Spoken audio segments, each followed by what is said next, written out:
પપ્પા મારે smart watch લેવી છે। બેટા તારી પાસે સાદી ઘડિયાળ તો છે, તાર સ્માર્ટ વોચ ની શું જરૂર છે? ટાઈમ તો બધામાં સરખો જ બતાવે છે। પપ્પા મારા બધા મિત્રો પાસે સ્માર્ટ વોચ છે, તમારે મને સ્માર્ટ વોચ તો લઈ જ દેવી જોઈએ। કાંઈ વાંધો નહીં બેટા, આવતા મહિને મારો પગાર થાય ને તો સ્માર્ટ વોચ તને લઈ દે। ઓકે પપ્પા, થેન્ક યુ। આ હાલ તો બેટા। બોલો મમ્મી। તારે સ્માર્ટ વોચ લેવી છે બેટા?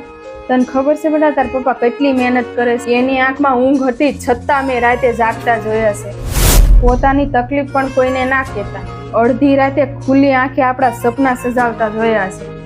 પાય પાય ભેગી કરીને પોતાની પસંદગી જાતિ કરીને તમારા શોખ પૂરા કર્યા। વ્યક્તિ એક હતા, એની વિશેષતા અનેક હતી। તમે પૈસા કમાવા શીખશો ને ત્યારે ખબર પડશે કે 5 રૂપિયા કેમ કમાવાય છે।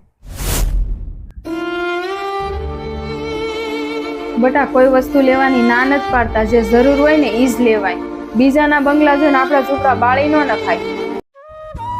સોરી મમ્મી, હવે હું ખોટા ખર્ચા નહીં કરાવું, જે મારે વસ્તુ જરૂર હોય એ જ વસ્તુ લે। સમજી ગયો ને બેટા? સમજ્યા ત્યાંથી સવાર। પોતાના પરિવારના સભ્યો શાંતિથી રહી શકે તે માટે રાત દિવસ મહેનત કરે ઈ પિતા।